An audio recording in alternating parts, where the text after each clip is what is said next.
There's a reason these women no longer hike alone. Their stories, each more terrifying than the last, reveal a sinister pattern that's been immersed in our national parks and forests. What they encountered in those remote locations will make you question everything you thought you knew about wilderness safety. Don't miss the crucial details that could save your life, and watch their full stories now. I never thought my search and rescue training would save my life this way. Not like this. The irony isn't lost on me. How many times had I been the one doing the tracking, following traces, reading signs? But now I was the one being hunted. I've been a nature photographer for 3 years since leaving search and rescue. Traded in my rescue gear for camera equipment, but I never lost those instincts. Thank God I didn't. It started as a simple assignment, a 6-week contract documenting wildlife patterns in the Cascade Mountains.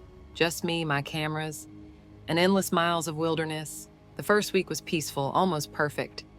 I'd wake up before dawn, set up my blinds near the game trails, spend hours waiting for the perfect shot. The solitude felt right, healing even. After 15 years of high-stress rescue work, I needed this. I should have noticed the signs sooner. Little things at first, equipment slightly out of place when I'd returned to my cabin, boot prints that weren't mine, barely visible in the soil around my back door. I brushed it off as paranoia, until the photos started appearing, left on my cabin's front porch while I was out shooting. Polaroids of me, working, setting up my gear, sleeping through my cabin window. The angles were deliberate, showing me he could get close. So close. That's when my training kicked in. I started implementing counter-surveillance techniques, laying false trails, setting up subtle warning systems around my perimeter, string tied between trees at ankle height, branches balanced just so. I became the prey, learning the hunter's patterns. He was good, methodical. He'd wait until I was deep in the wilderness, focused on my work, then circle back to the cabin, searching, looking for something. But what? I kept my sat phone close, considered calling for help, but the nearest ranger station was 2 hours away. And cell service was non-existent. I was on my own. The game changed 3 days ago.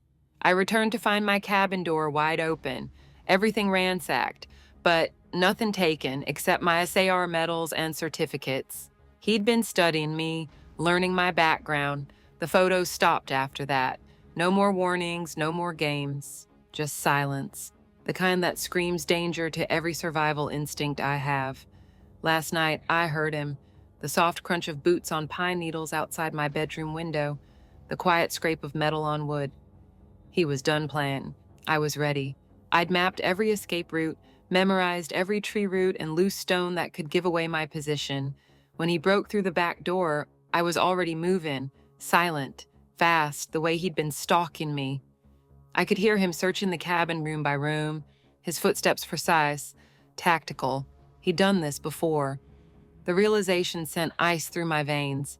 I used the darkness and terrain to my advantage, putting distance between us, but staying just close enough to track his movements, to study his patterns the way he'd studied mine.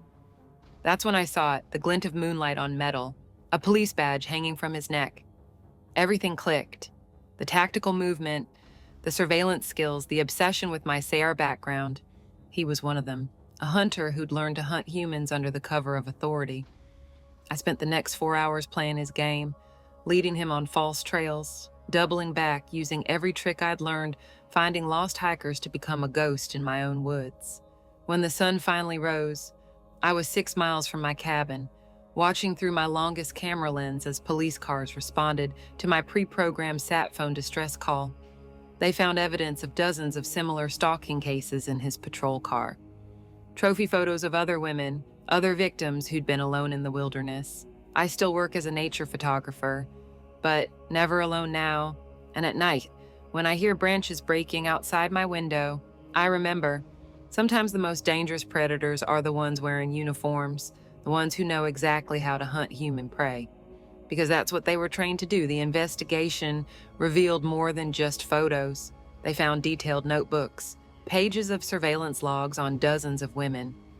All of them outdoor professionals like me, rock climbing instructors, trail guides, park rangers, Women who knew the wilderness, who should have been hard to hunt. That's what he loved about it. The challenge, the game. Some of the women in his photos are still missing, the ones who weren't as lucky or as trained as me. I testified at his trial last month, watched him sit there in his pressed uniform, still playing the part of the protector. His eyes never left me as I spoke. They held the same calculated focus I'd seen in the woods that night, like he was memorizing my patterns, learning my weaknesses. Even in handcuffs, he was still hunting. The nightmares come less often now, but I've changed my habits, switched to urban photography assignments. I used to think face blindness was just an inconvenience, something that made me double-check name tags at work or awkwardly wave at strangers who might be friends. Now I know better. Now I know it can be the difference between life and death. My sister Sarah and I had been doing our annual hiking trip through Black Ridge National Forest for 5 years straight. It was our thing, our way of staying connected even though we lived in different states. Me with my data analytics job in Seattle, her teaching high school in Portland. The trail was challenging but familiar. 6 days of backcountry hiking, just us and the wilderness. And our satellite phone for emergencies. I should have known something was wrong that first morning when Sarah didn't show up at our usual meetup spot. The ranger station parking lot was empty except for her car, still warm, like she'd just stepped away. Her backpack was in the trunk, ready to go, but no Sarah. I waited 2 hours, calling her phone, straight to voicemail. I finally went into the station to report her missing. That's when I met Ranger Matthews. Tall, dark hair, kind eyes. He seemed genuinely concerned, took down all the details, said he'd help me look. She probably just went to use the restroom and got turned around. His voice was reassuring, calm. It happens more than you'd think. But it didn't happen to Sarah. She was too experienced, too careful. I started up the trail anyway, hoping she'd somehow gone ahead, thinking maybe there was a mix-up about our meeting time. The first note was at our planned campsite for night 1, scratched into a piece of bark, left right where we usually pitch our tent. She's safe for now, keep walking. My hands shook as I took a photo with my phone, called the ranger station. Ranger Matthews came to check it out, but now he seemed different. His voice was higher, his walk more rigid. Or was it? I couldn't trust my own perception, not with my prosopagnosia making every face a temporary snapshot that slipped away as soon as I looked elsewhere. We should head back, get a search party organized. He reached for my arm. I stepped away. No, the note says to keep walking. I have to keep walking. He insisted on coming with me, said it wasn't safe alone. I didn't have a choice. We followed the trail. Each campsite had a new message, each one more threatening. Time's running out. Do you trust who you're with? Look closer. I studied the ranger's face obsessively, trying to lock it in, trying to be sure it was the same person who'd taken my report. But faces are like water to me, flowing, changing, never quite solid. The ranger's features seemed to shift every time I looked at him. Sometimes he seemed shorter, sometimes his jaw was different. Or was my mind playing tricks? On the 4th day, I saw the footprints, 2 sets leading off trail, one was being dragged. I recognized Sarah's boot treads. The ranger said we should follow them, but his voice sounded wrong again, or did it? My heart pounding, I made a decision. I waited until he was ahead of me, then I ran, back down the trail fast as I could. Found another ranger station 2 miles back. A different ranger, or was it? No, the uniform was different. The badge number, I made myself focus on those details instead of the face. The search party found Sarah in an abandoned ranger cabin 5 miles off trail, dehydrated, terrified, but alive. They never caught him, the man who took her. The real Ranger Matthews was found tied up in his own basement. The imposter had stolen his uniform, his identity, taking advantage of my face blindness to keep changing his appearance just enough to make me doubt everything, making me think I was going crazy. They still haven't caught him. That's the worst part, because even now, 3 years later, I never know if I'm looking at the same person twice. Every stranger could be him. Every friendly face could be a mask. And sometimes, late at night, I swear I still find little pieces of bark with messages scratched into them. left on my doorstep, waiting for me to find them in the morning. I've tried everything to feel safe again, moved 3 times, changed jobs, installed security systems with facial recognition technology. Ironic, right?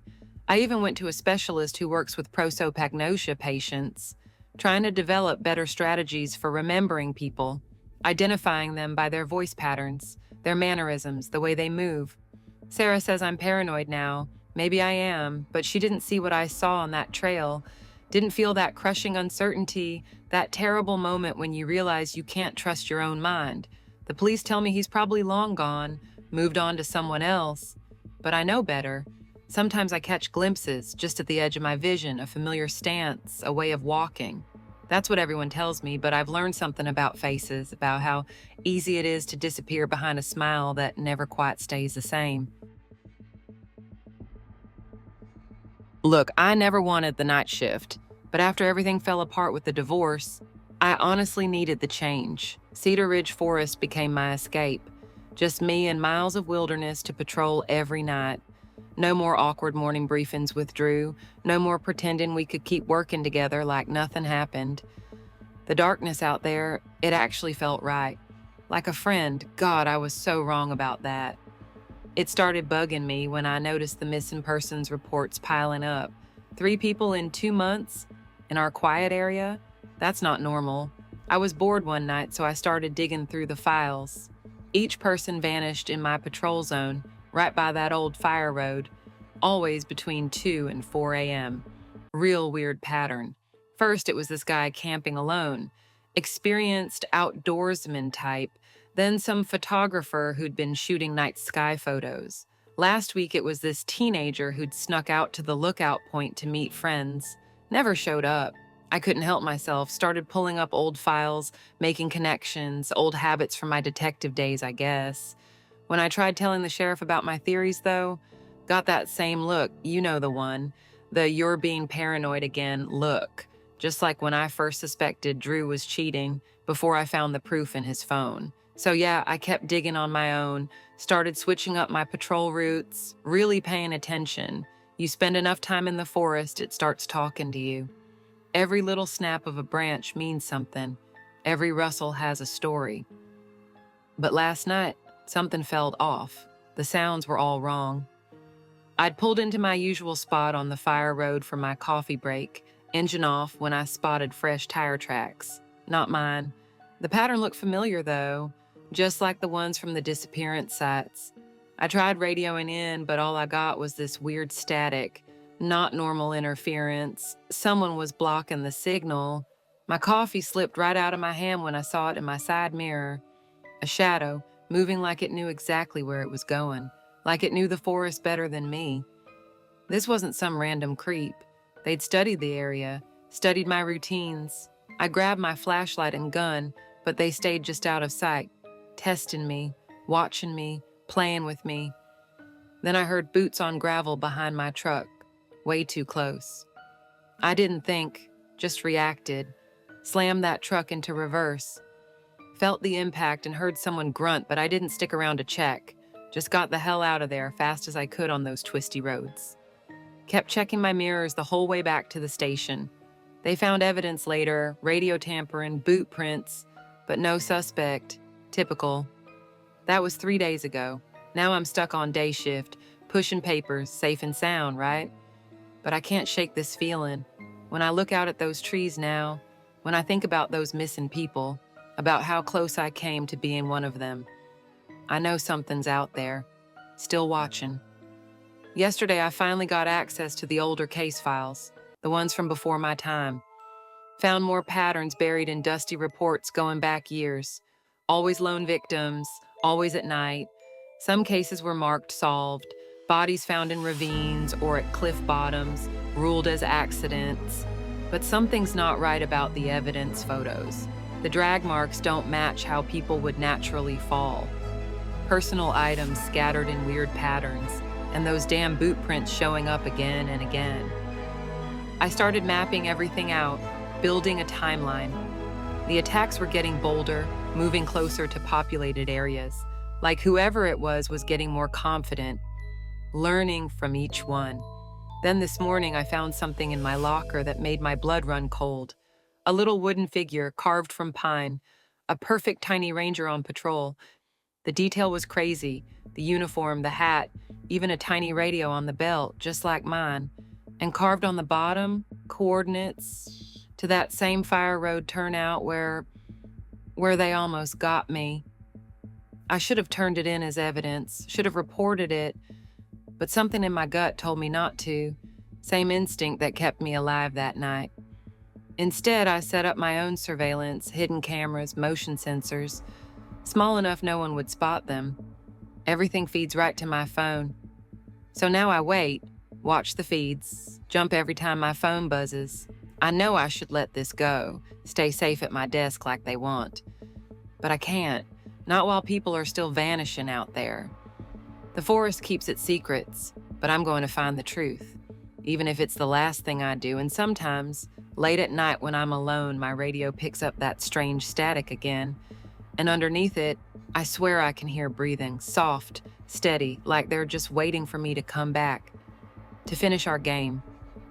Maybe I will, because this isn't about just saving myself anymore. It's about justice, for all those faces on my board, all those families still waiting for answers. I used to think my fear of open spaces would keep me safe, that staying close to walls and trees, keeping the vast emptiness at bay, meant nothing could sneak up on me. I was wrong. The first sign came 3 weeks ago at my research site near Mount Baker.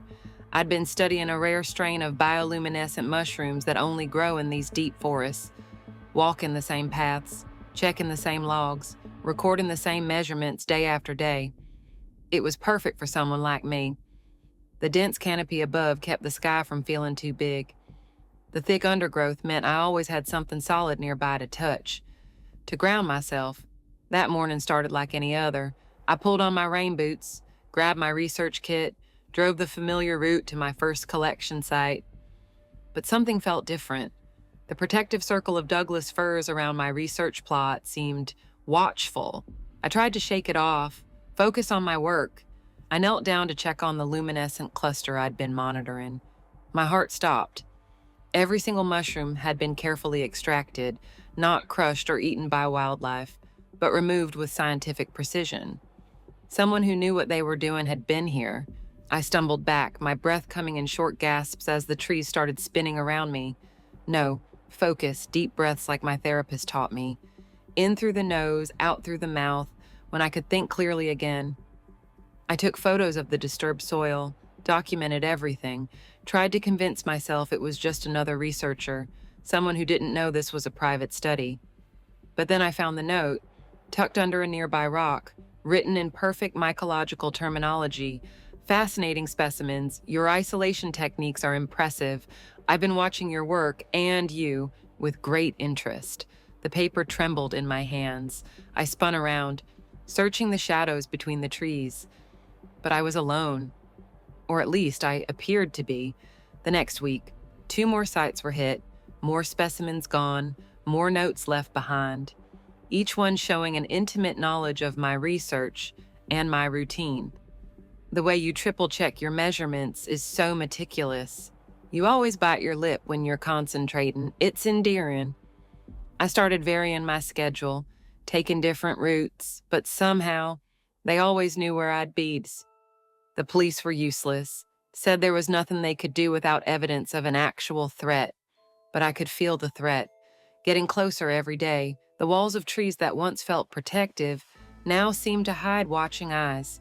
I installed my own cameras at the remaining sites, set up motion sensors, did everything I could to catch them in the act, but they were always one step ahead, always just out of frame, just beyond the sensor's range. Then yesterday, I found something new at my last untouched research site. A camera, carefully hidden in the branches, pointed right where I always sit to take notes, and next to it, a fresh note. You can't hide forever. Soon you'll have to step out into the open, and I'll be waiting. I spent the whole night pacing my tiny apartment, jumping at every sound. My research supervisor suggested I abandon the project, start fresh somewhere else, but I couldn't. These mushrooms, this work, It's everything I've spent the last 3 years building, and I refuse to let someone take that from me. This morning, I made a decision. I pulled out my old therapy workbooks, reviewed my exposure techniques, then I drove to the one place I'd been avoiding, my backup research site, the one I had never visited. It was in a clearing, no protective trees, no sheltering canopy, just open sky and distant mountains. My hands shook as I parked the car, every instinct screaming at me to turn back, but I forced myself to step out, to walk forward, one foot in front of the other, into the vast emptiness. I heard movement behind me, spun around to see a figure emerging from the tree line. A woman, tall, wearing a university research jacket. She held up her hands as she approached. "Dr. Chen, Department of Competitive Studies, I've been following your work for months." My legs trembled, but I stood my ground. "Why didn't you just contact me normally?" She smiled, but it didn't reach her eyes. "I needed to understand how far you'd go to protect your research, what you'd risk when pushed." She took another step forward.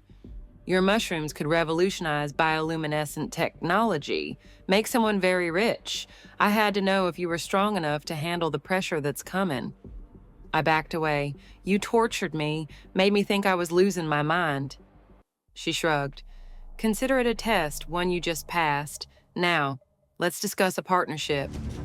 I looked at her, then at the open sky above us, and I realized I wasn't afraid anymore, not of the space, not of her. No, I pulled out my phone, showed her the recording app that had been running since I stepped out of the car. "But we can discuss this with the police."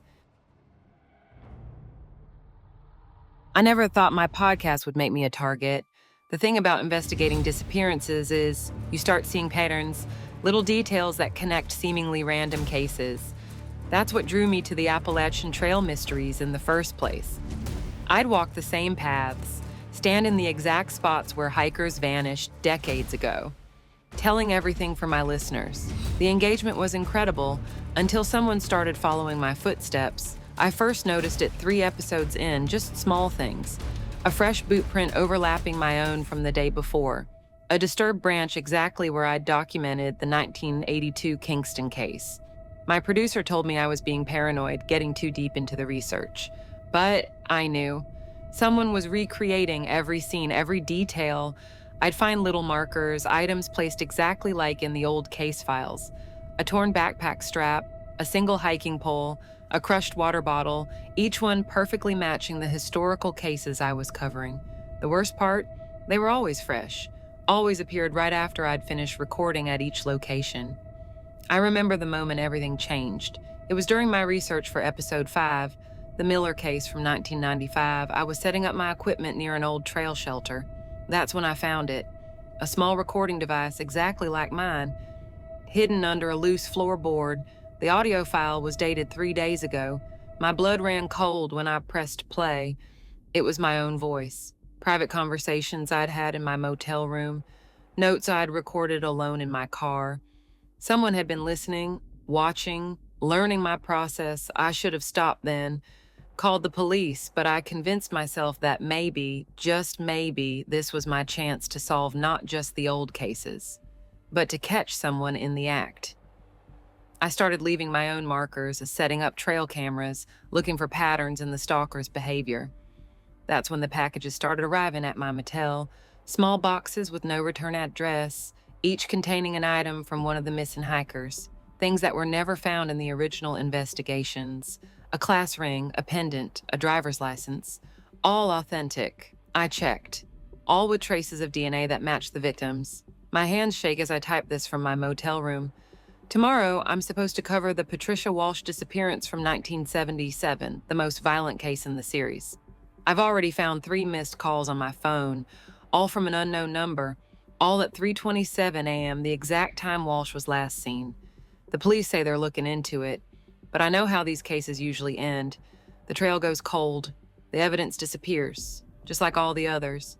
Last night, I discovered something in the Walsh case files that no one else noticed. A detail about the killer's methodology, the way they isolated their victims, made them feel watched, hunted. It's the same thing that's happening to me now. The same psychological game.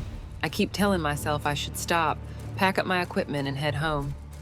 But I can't, not when I'm this close. Besides, I think it's too late now. Someone just slipped a note under my door. It's a page torn from my own research notes, the ones I keep locked in my car. There's a new message scrawled across it in red ink. Next episode will be your last. The most terrifying part? I recognize the handwriting. It matches the original police reports from 1977. Either I'm dealing with someone who studied these cases even more obsessively than I have, or no, that's impossible, right? My recorder is still running. If you're listening to this, it means I became part of the story I was trying to tell, the story that's still unfolding in these mountains, the one that's been waiting for someone like me to come along. I've uploaded my research files to a secure server, set them to release automatically if I don't check in within 24 hours. All the patterns, all the connections, everything I've pieced together about how these disappearances link up. I just hope someone finds them in time, because I think I finally understand what's really been happening on this trail for the past 50 years, and why no one who's gotten this close has ever lived to tell about it. Just please, if you're planning to investigate what happened to me, remember this. Sometimes the most dangerous stories are the ones that don't want to be told, and sometimes, when you look too deep into the past starts looking back.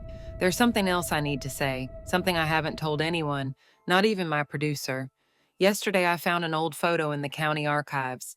It was from 1977, a group of hikers standing right here in this exact motel, and there, in the background, a figure I can't stop staring at, someone who looks exactly like the motel owner I've been talking to every morning.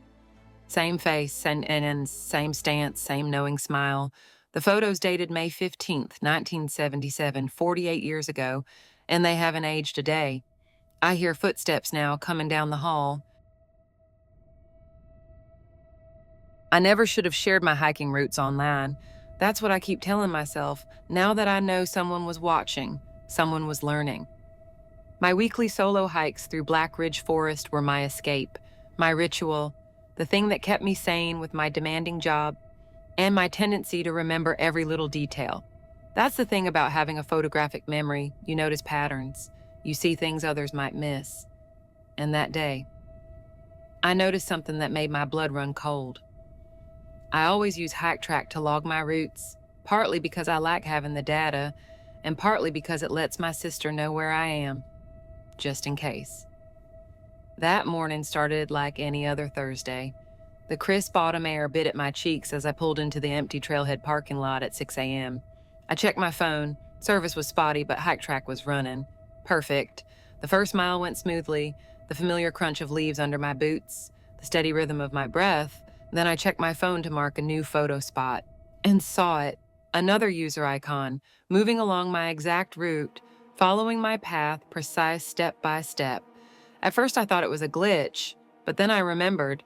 The last 3 Thursdays I'd seen the same username appear briefly before disappearing, always maintaining the same distance, always matching my pace. My mind started racing, calculating possibilities. This trail wasn't popular, especially not at dawn. And this user, they weren't just on the same path. They were mirroring every single turn, every rest stop, every deviation I'd taken in the past month. I clicked their profile. Blank, created 30 days ago, the exact day I'd started sharing my routes publicly. My heart hammered against my ribs as I pulled up the local news app. 3 women had gone missing from hiking trails in the past year. All solo hikers, all following established routes. All vanished without a trace. I stopped, my breath catching in my throat. The other user icon stopped too, exactly 400 meters behind me. I looked back down the mist-shrouded trail, nothing but shadows between the trees. But I knew with absolute certainty that someone was there, watching, waiting, learning my patterns. I had 2 choices. I could turn back, probably walk right into their trap, or I could use my memory, my curse that never lets me forget a single detail, to my advantage. That's when I remembered something else, something I'd seen in the parking lot but hadn't processed yet. A dark blue pickup truck, parked 3 spaces down from my car, the same truck I now recalled seeing at the trailhead the past 3 Thursdays. My hands trembled as I pulled up more news articles. There it was, in a grainy photo from a traffic camera. The last known sighting of the 3rd missing woman. A dark blue pickup truck in the background. I took a deep breath and forced myself to think, to remember every article, every detail. The first woman disappeared in March, when the mountain laurel was blooming. I'd photographed those same flowers the second in June, near the old quarry overlook. I'd shared sunset photos from that exact spot. The third in August, by the lightning-struck oak where I'd posted about seeing a family of deer. He wasn't just following my current routes. He'd been studying my entire hiking history, learning the terrain through my eyes, using my documented patterns to hunt. I remembered every hidden side trail, every fallen log, every tricky switchback I'd discovered in my months of hiking here. I took a deep breath and stepped off my usual route. Behind me, the icon hesitated, then followed. Perfect. I started moving faster, taking random turns, backtracking, crossing the stream at points I knew were safe but looked dangerous. The icon followed, but slower now, less certain. I pulled up my previous routes as I moved, creating a maze of intersecting paths that only I could navigate. As I moved, I sent a text to my sister. 3 words. Blue truck, trail, police. I knew she'd understand. She knew about my memory, how I never forgot a single detail, how I'd been obsessing over the missing hikers. Finally, I reached the ranger station clearing. 3 park vehicles sat out front. The icon disappeared. When the rangers searched the trails, they found fresh boot prints, a dropped hunting knife, a cell phone with hike track open showing my profile, my routes, my patterns. But they never found him. The blue truck was discovered abandoned at a bus station 50 miles away. Inside, they found detailed maps, printouts of my hiking photos, notes about my schedule, times, locations, patterns, all meticulously documented. I deleted my account that day, changed my hiking schedule, started carrying a satellite phone and a personal alarm. But my memory won't let me forget, won't let me stop seeing the patterns. In every crowd, I find myself looking for his face, the face I glimpsed just once reflected in my car window that final morning. In every parking lot, I scan for dark blue trucks. I still wake up some nights thinking I hear footsteps on the metal stairs outside my tower. That winter changed everything for me. The forests of northern Montana were supposed to be my sanctuary. My escape after 3 tours in Afghanistan left me jumping at shadows. The fire tower job was perfect, quiet, isolated, just me and the endless trees stretching to the horizon. Most fire watchers leave when the snow starts falling, but I always stayed through the winter for trail maintenance. That's how I saw what I wasn't supposed to see. It was a normal Thursday morning in December.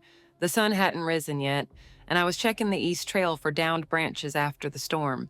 My headlamp caught something reflecting in the fresh snow, definitely not natural. I moved closer, getting that familiar prickle on the back of my neck. A heavy-duty padlock, bolt cutters, fresh tire tracks leading off the service road.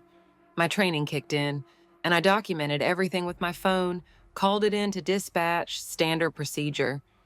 But something felt wrong.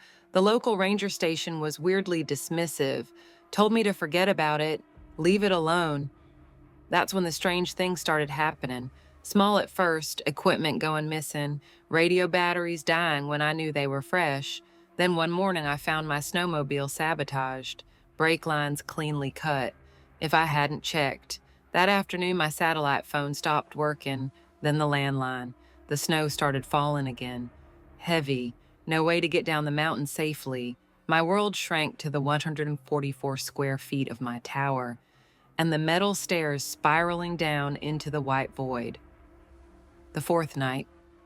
I heard the engine, distant but getting closer. No one should have been up here. I killed all the lights, grabbed my rifle, and waited in the dark. The sound stopped somewhere below the tower, then footsteps on the stairs, slow, deliberate. My hand steady on the rifle, just like they trained us. The footsteps stopped. A man's voice called up, "Just want to talk." I stayed silent. "About what you saw." Another step. "Make this easy on yourself."